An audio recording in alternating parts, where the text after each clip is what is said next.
everybody. Hey guys. Happy Saturday. Welcome back to Vlogmas. It is about noon. We've had quite a morning. Michael has already done a video that dropped a minute ago about how his morning has gone. So we have decided we are going to cut all of that out of Vlogmas and let it be a little standalone video. That's more appropriate, I think, yeah. He went and got a haircut and things went kind of sideways. Yeah, we'll end that there. If you are here for the Christmas content for Vlogmas, I want to tell you right now what it's going to be. I'm from the South. I'm from North Carolina, and that is the state where Mr. William Henry Belk created the department store, Belk's. If you're an old lady or a cotton top, you probably know all about a good Belk's. It's kind of similar to a Macy's. My mother does, yeah. Yeah. Loves it. Mrs. Michael's mom loves a good Belk. Yeah. Kind of like an Elder Beerman, Macy's, JCPenney, Dillard's, all in the same vein. But I thought it would be super fun for Vlogmas today to go to Mr. Belk's grave and leave a flower for him and just kind of teach you a little bit about his history. This is not a documentary on Mr. Henry Belk, but I will link some down below if you'd like to learn more. But I do have a little PowerPoint of things I'd like to share in the video. And then I'm going to take you to see a statue of Mr. Belk that we have here in town so you can see what he looks like. And then finally, we're going to go to our favorite mall, South Park Mall, and we're going to go into the Belk store. Okay. We'll probably shop around. I don't know if we'll buy anything, though. We don't really need anything from there. We had a video on that yesterday, didn't we?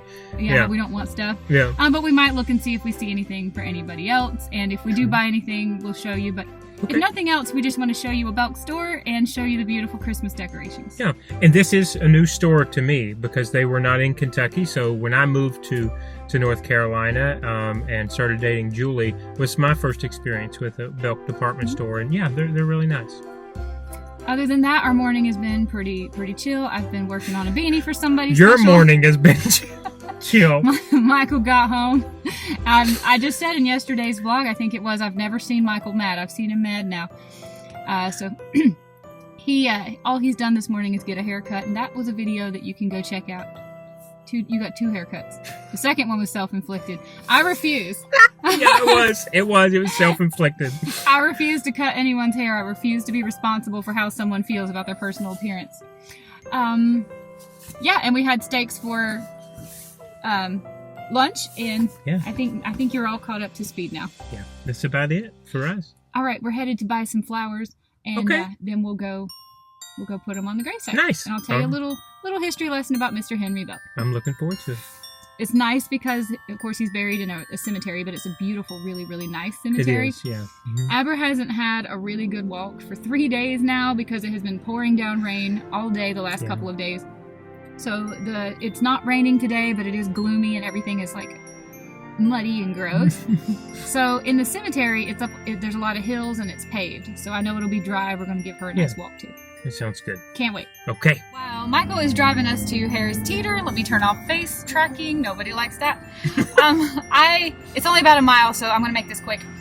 I have been forgetting to check in with my SciBio, and that's because most of the time things don't really change. But ever since our water fast on Monday, and we have been super strict with the lion diet, eating nothing but beef that's cooked in butter and salt and water. Yep. I have been consistently burning fat for 6 days, and so I guess I'm just a little bit bored with checking this. You've been on hyperdrive.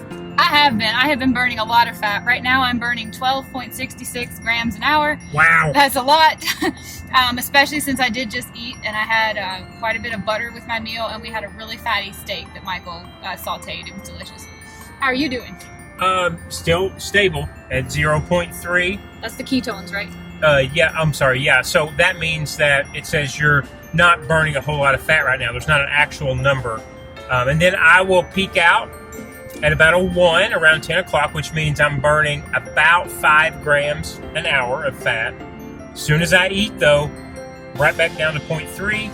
It'll hover again a little higher up before dinner, but then throughout the night, waking up in the morning, and even exercising. I checked it on the treadmill this morning, even exercising when I update it, 0.3, 0.4. So it's still negligible in the fat grams until it's been so long since yesterday's last meal that it will peak for me before our first meal of the next day, if that makes sense. We had a couple questions on why I'm burning so much fat and you're not, and I know you answered it in a Vlogmas. Yeah. But can you very concisely. Very concisely. It has to do with 2 things. Julie is a female that is still ovulating. which means her hormone levels, her fat content is at a different level, on top of being peaks and valleys throughout a 30-day month, and activity level. So when you compare a 45-year-old male such as myself with activity level, It's very highly active. right, her body is actually going through a metamorphosizing change.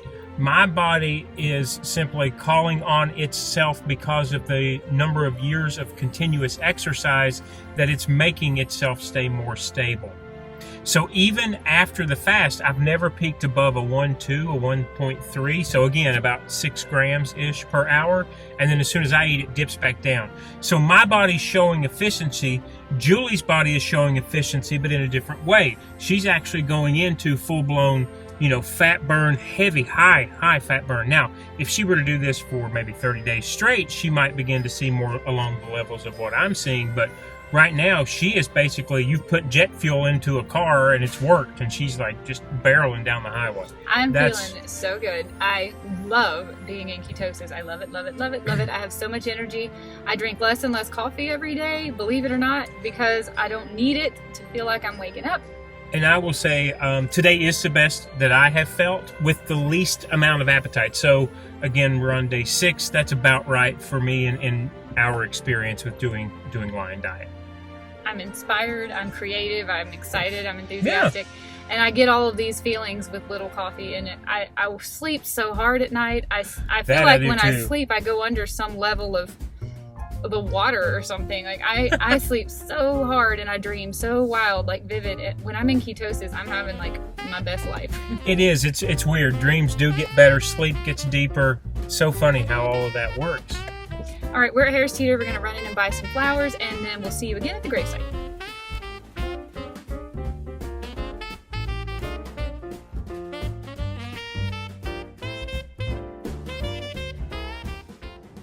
All right, we got our flowers.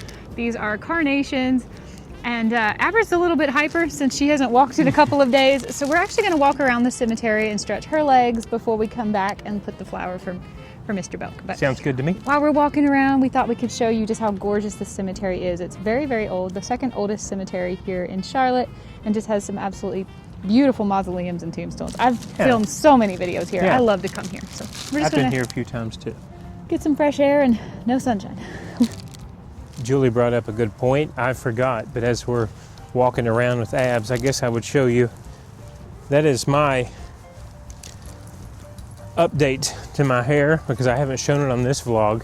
So this is after I got a hold of it, and I am nothing. I have never done anything like that before, but I was just at a point that I was willing to take the risk and gap my own hair because it was gapped so bad before.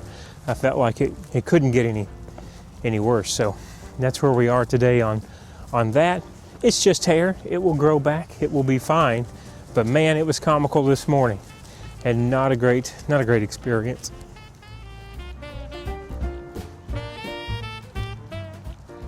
As many times as I've been here, and as much research as I've done on the Mech Deck, I did not know we had a monument to Reverend Alexander Craighead.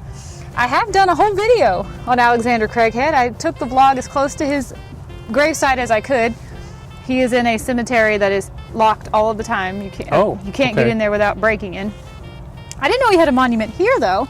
He's way up on the north. He's buried way up on the north side of town. He was a fiery and controversial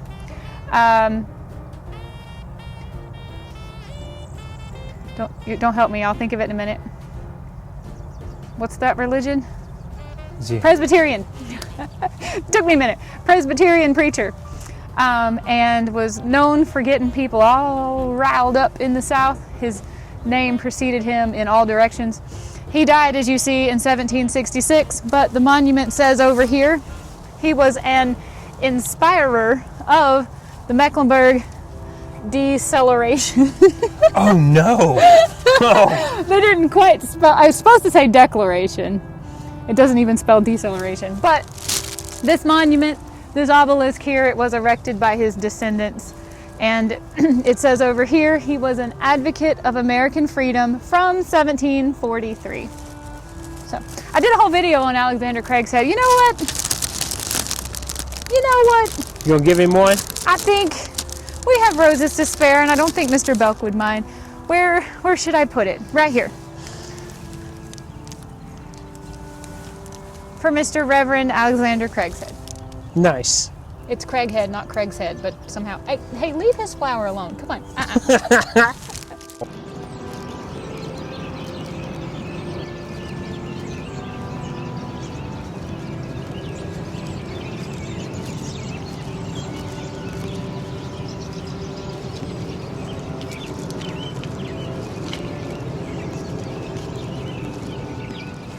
This is one of the monuments that I cleaned the day that I met Crystal. In fact, I'll show you where we were standing. Okay. This big obelisk here. I'm not sure I'm saying this right, the Wisnant family. But you see how much better it looks? And no, this isn't, I mean, it just depends on how the granite takes to the material we were cleaning it with. Sure. A lot of these monuments are far older than knowledge of how to keep them sparkling white and haven't been taken care of the best over the years. But we all scrub different sides, and looks like it's starting to get a little dirty over here again. But me and my buddy, we had teamed up with some other people, and we were all working on this and the footstones. I was working on this. I didn't do it, but I almost broke my foot because that was just set up here on top. And when I was scrubbing, it fell off. You can see how old that. And I freaked out because I was like, oh, there's no way I broke granite, right? No, it was just balanced up here. It shouldn't have been. But this is the one that I did. And if you see, it looks the best. It does. That is because very clean. When I show up to a monument cleaning, I am ready to jump head first into a bucket of muddy water. I get covered in moss and grime and grit and bird poop and everything. I want it to look good. I want you to know this is the one. I want you to know this is the one that I cleaned. Well, and I was working on it when Crystal walked over. She was buddied up with some other people, and I think they were leaving. And I think she just jumped in to help me or something. I really don't remember the conversation because I was talking to so many people that day. But we ended up swapping phone numbers. I swapped phone numbers with lots of people that day. And she texted me a few days later about hanging out, and I wasn't sure which one it was. So we both showed up here to walk the cemetery again. And I'm like, we have so much in common. She is so cool. And she's just been like one of my best friends in the world ever since. We're just two peas in a pod. And we've done so many little cemetery exploration events ever since. Looks great. Yep. But I wanted you to know I did this. I appreciate that. And I'm sure they do too. You can see where the hands kind of stopped, right? Well, we didn't have a ladder at this point. point. That's what I'm saying. Somebody found us a ladder because we went over to Pinewood and started working on obelisks over there, and we did have a ladder by that point. Oh, okay. But yeah. Well, very neat. It was a fun day. Now this is called Pinewood. It's all one cemetery today, as it should be, but it wasn't originally built as all one cemetery. Originally, Elmwood was where white people were buried. Okay. The little sliver in between, called Pottersfield, was where unidentified and poor people were buried. Okay. And this is the side where black people were buried. Okay. There are a lot of amazing, fascinating, brave, awesome people buried over here. I have done a video about a few, but it just felt like there was one that was calling to me to come leave a flower. Since we have flowers to spare, we should do it.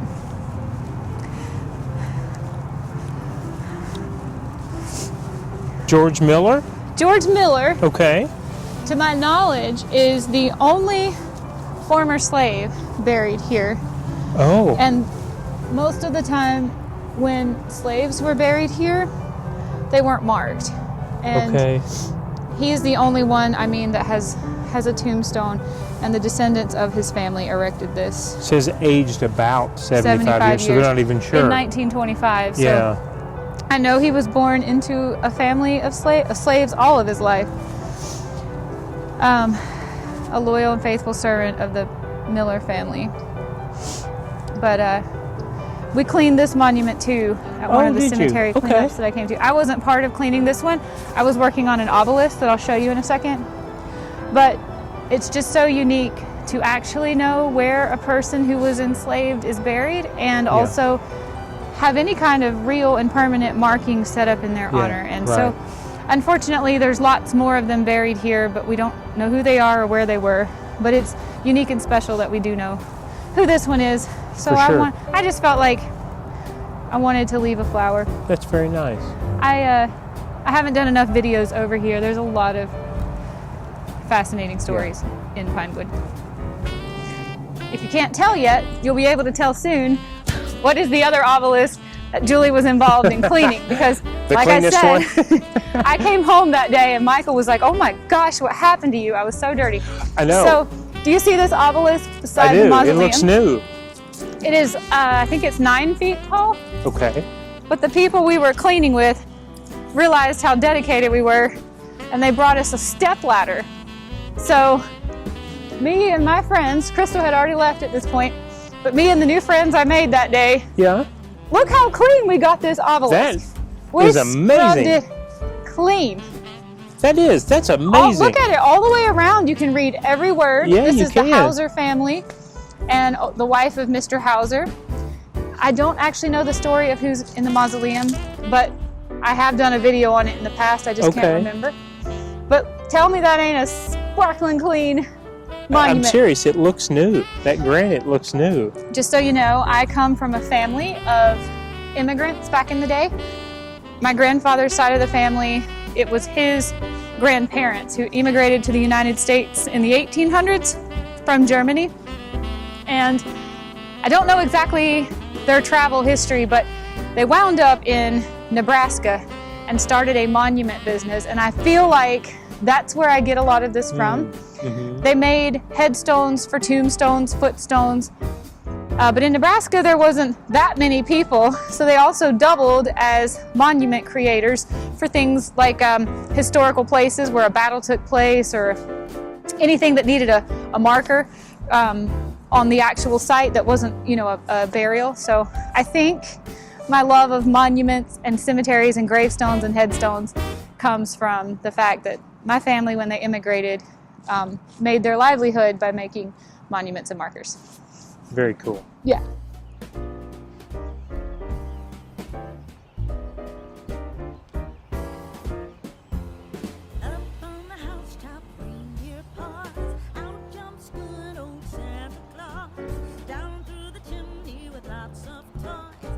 All right, this is not a documentary on Mr. William Henry Belk, but I jotted down some notes from the multiple YouTube videos that I watched about him yesterday and today.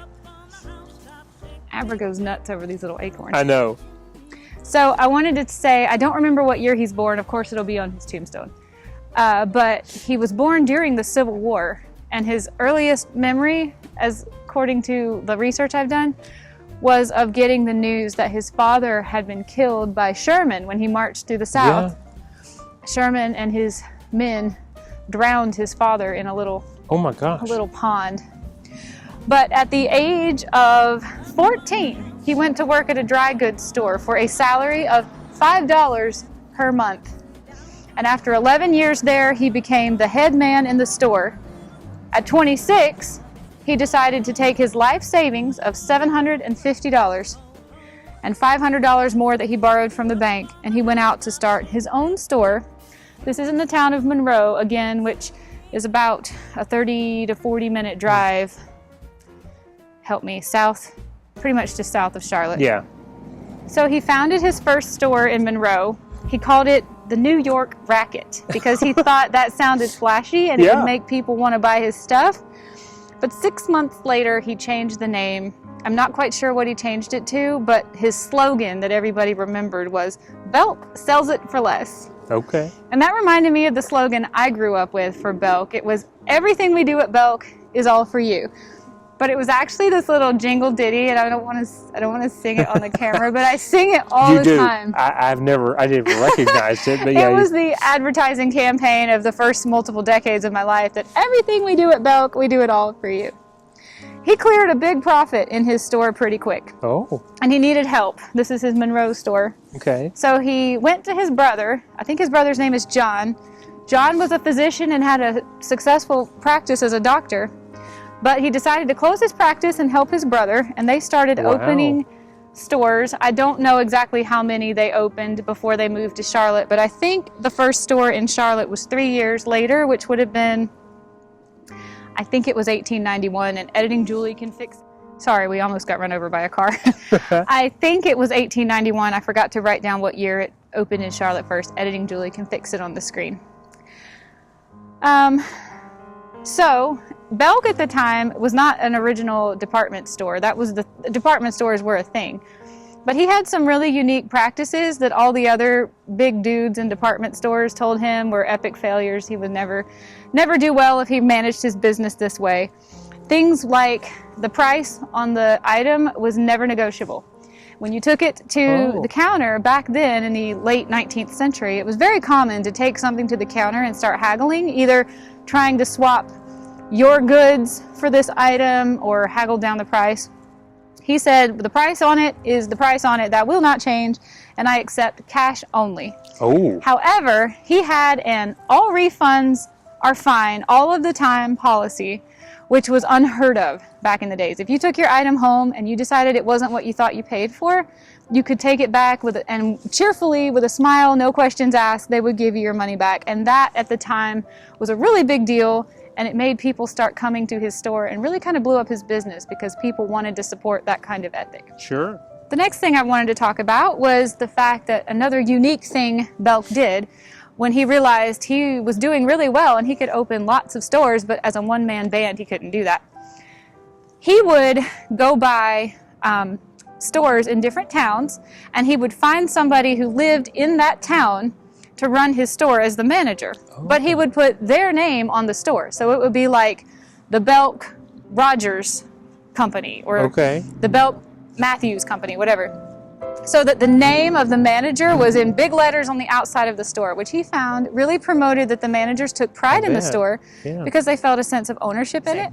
And he allowed the managers a lot of freedom to determine what kinds of products were going to be in that particular Belk department store. Because as the chain started spreading throughout the Southeast, Mr. Belk said, I don't really know the niche wants and needs of all these communities. So I would rather give my managers the freedom to decide what they think will sell best in the store that carries their name. Yeah. And it turned out to be a super successful model because that was exactly how it worked. Managers knew what was wanted and needed and how to price it. So since they felt like it was their store, I just think that's super neat. That is. Kind of unique. I had a couple more things to say while we go take these roses. I believe it's this one right here that says Belk. But there are a lot of Belks, and actually the Cannon family, and I think some Davidsons buried here too.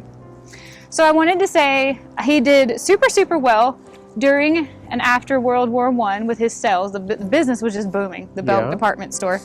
But then the Great Depression hit, and that affected everybody. Yeah. It affected Mr. Belk too with his sales, but he was doing so well, he actually survived the Great Depression by every time another department store closed, he bought it. Smart. So even though he was losing money and not doing well, or these stores were struggling or suffering, as the economy started to turn around, he now owned tons more stores. Yeah. Wow. And I think that was just super clever on his part. Smart. And it's great that he was in a position to be able to do that. And I believe that wraps up everything I know about Mr. William Henry Belk. Let's go figure out which one he is here. Okay.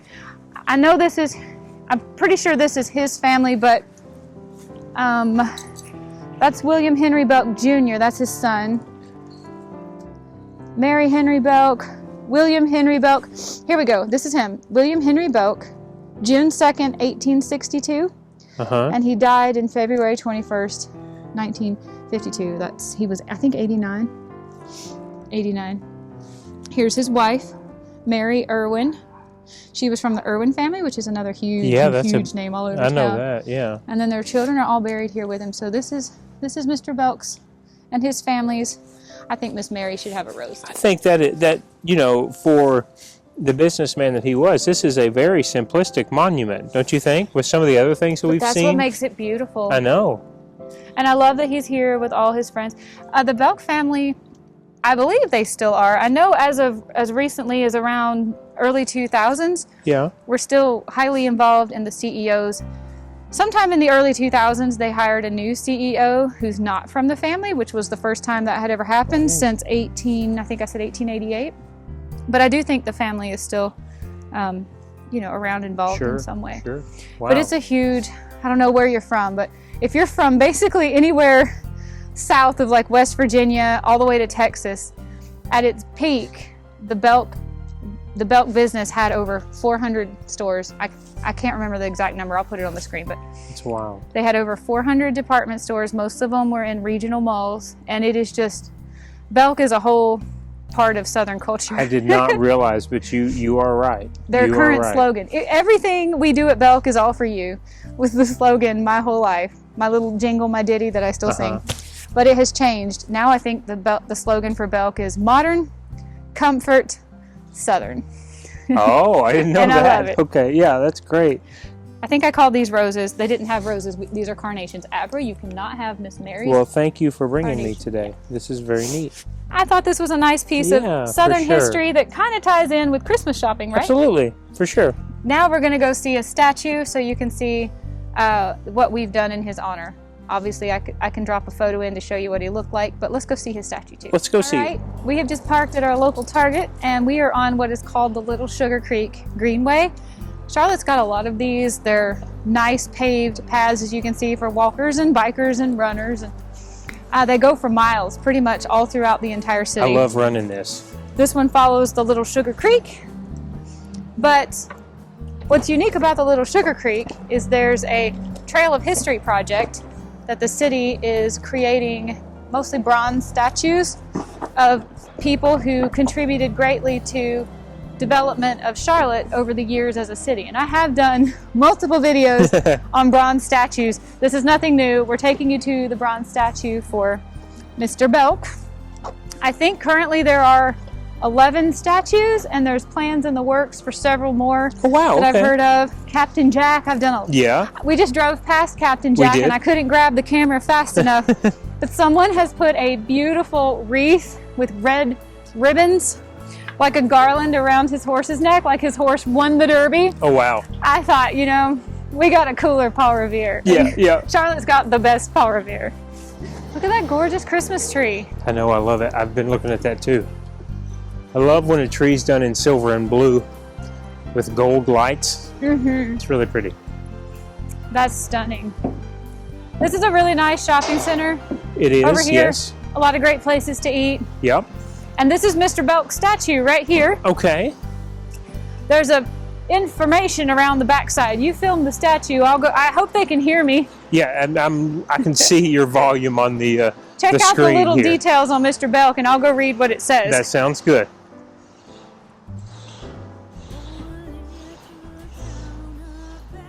We got some pictures of Mr. Belk over here, and it says he was an innovator in retail. And he's talking about the New York Racket store, the cheapest store on earth.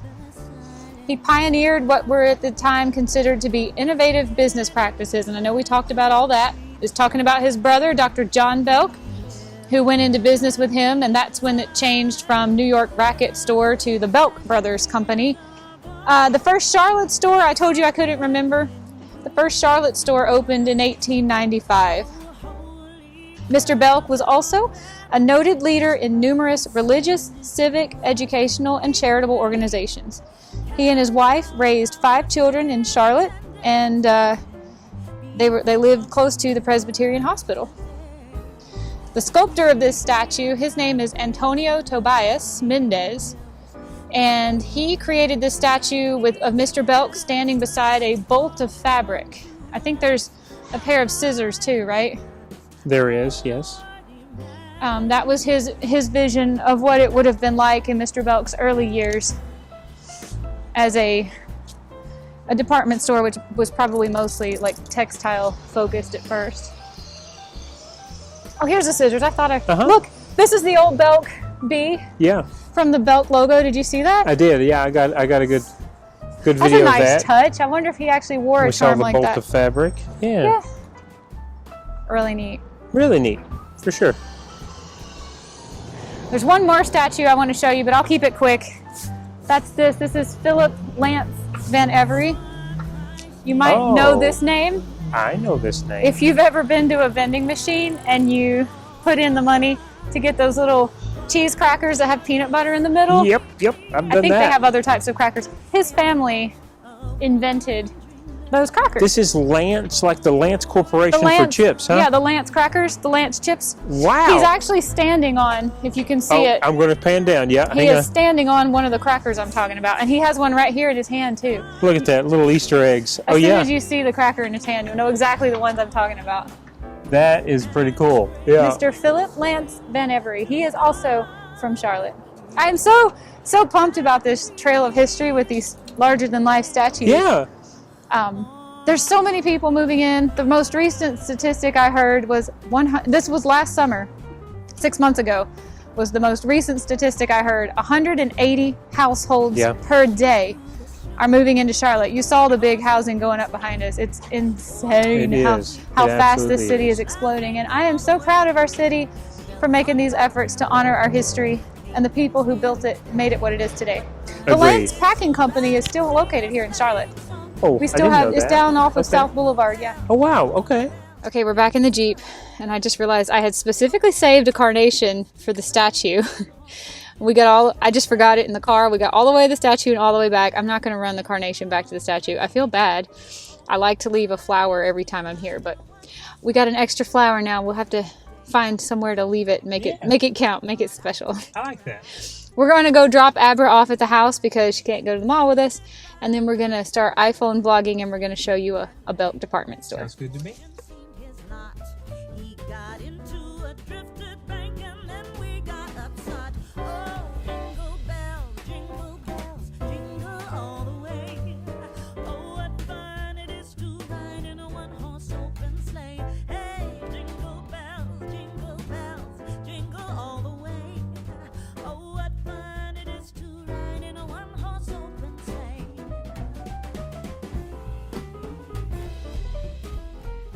All right, we are on the top of the parking garage, and this is what a Belk store looks like in the town where, more or less the town where it was originated in 1888. This is what it looks like today in 2025.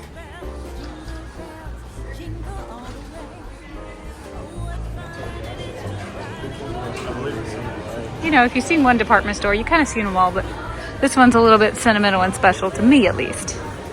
I love how this looks like a snow forest. It is just fabric, but it's a very cool effect. What'd you find? Immediately found something that I like. Pretty sure this is one of the few pinks that a dark autumn can wear. It's rosewood. Okay. But when you think about how many pinks there are, most of them look horrendous on me. The only two pinks I really get are coral and rosewood. And I feel like I don't need this, but it's my color, and it's on sale. It's on a super duper sale. Okay, one thing about Belk, always has good sale. That's true. It fits me, and I was just about to pull the trigger and say I was going to buy it, but then I saw this. I have to buy long links, and I always forget that when I see something cute. And it's on sale at 60%. I know. It was a really good buy. I know, I love it. But I heard Julie go, uh-oh, and I looked up, and that's what it was. They don't have any sizes. The next size that they have bigger is four sizes too big for me. A little bit more department store aesthetic. Ralph Lauren. I remember reading somewhere something about Mr. Belk doing a lot of effort to get Estee Lauder in his stores. Oh, really? And that when he got Estee Lauder in the Belk store, what a big deal that was. You know, because down here in the South, back in the day, you wanted your big brands. Oh, yeah. Well, they were in New York City. You would only hear about them. So it was a big deal when he was able to pull Estee Lauder to open up clinics in his stores. We are headed up. What's on this second floor? Is this men's? I don't remember. I don't remember either. This is a 3 or 4-story Belk. It's a very large store, though. Woo! Oop. Yes, it definitely is. But the floor you walk in from the street or the mall, all women's stuff. All women's stuff. Oh, it looks like there's women's stuff here too. Yeah, of course. Got a couple of trees over here in the corner. Pretty.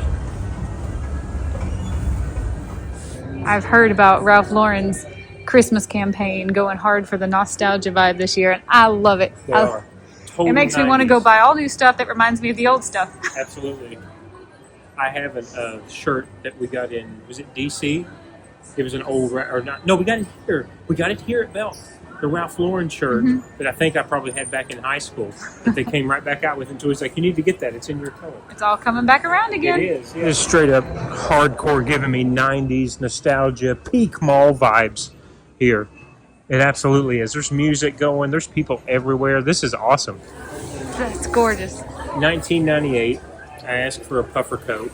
I received this very same puffer coat. No way! It had a red horse at the time. It's orange now. Big change. I think it's the same price that it was back in 1998. What's the price? $268. Wow. 30% off, but still. Julie's saying everything's coming around. Was it that color? Yeah, it was just color and everything. I love it. I'd love to see it.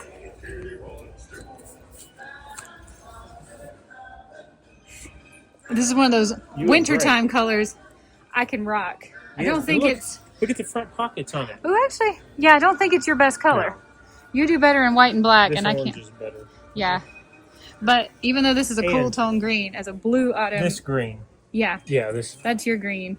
This is not my green, but I can borrow this green. I like love it. the front pockets though. I It looks know. very relaxed. And it's on sale for like, I think 30% off. I think that's One more floor down.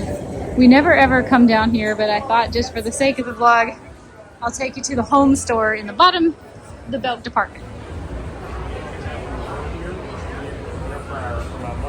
the only time we were here was to get an air fryer for my mother. Julie got her one, I don't know, several years ago, and this is where she picked one out at. It's the only time I've been down to this floor. It smells like a cafeteria. It does. Because why would you not buy sheets on Amazon? Ooh, I love this tree though. It's a pretty tree. Again, the gold and the white. I really like that. Very pretty. Very pretty.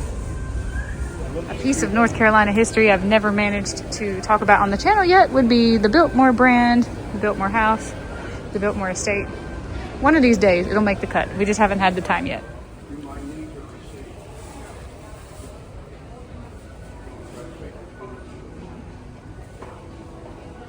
This brings me back. Remember when you used to go to department stores and they had little mini teeny weeny beds set up? I loved going through those. For some reason, it seemed like we did a lot of shopping for bedding. Maybe those are just vivid memories. I remember like it was something we did a lot. But you would walk through the whole floor and it was teeny tiny beds. And it's like, what size is this sheet? Because this doesn't look like a real bed. So there is a cafeteria down here. I said it smelled like a cafeteria. Color me shocked. I actually didn't know Belk's department store has a whole cafeteria. We've already got dinner for tonight though, so we're not even going to check the menu out. No. If you want to know what they serve, you can look that up online. So do you think that these really have cookies in them, or is it some old grand lady's sewing kit? Is that a Southern thing, or is that a just? I think it's an everything. I think it's an everywhere thing. Down south, this will be full of bobbins. Yeah. But you didn't know I knew that word. Bobbins. I didn't know that and word. needles with points. Wow. To do needle point. It's very pretty though. I like the town center there. I thought it was a school bus for a minute. No, it's actually a building. Yeah. It's really pretty. Very pretty. Let's just feast our eyes on this for a minute. This is beautiful. Gorgeous tree. That reminds me of the one you said you had when you were a kid. Yeah. I love it. I love it.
Okay, good evening, everybody. Good. I think Vlogmas has been long enough already. Look at the size of my steak. Okay, I told him I wanted a thick one, and he's like, dude, that's almost 3 inches thick. I was like, okay. How close is it? It was 1.78 pounds. It's super duper rare, too. Yeah. I'm probably not going to be able to finish all of this, but what I don't, I'll save for breakfast tomorrow. I just got a pound of New York strip that I've cut up again, fried in butter. Yeah. I had a lot of fun with this Vlogmas. Me too. It was just unique and special to get to do some of those things and some of that history. I enjoyed it. Being outside. I enjoyed it. We have a fun little plan for Vlogmas tomorrow as well. We're capitalizing on the days Michael's off work to try to get out and do as much as we can. But if you stuck around this long, this has been... Thank you. I promise Vlogmases are not all going to be this long from here on out. We do have Michael's mom is coming to visit in about a week and a half. So those days, the vlogs will be pretty short. So I'm trying not to stress these vlogs that are so long. Right. I hope you don't mind. I guess we're going to say goodnight.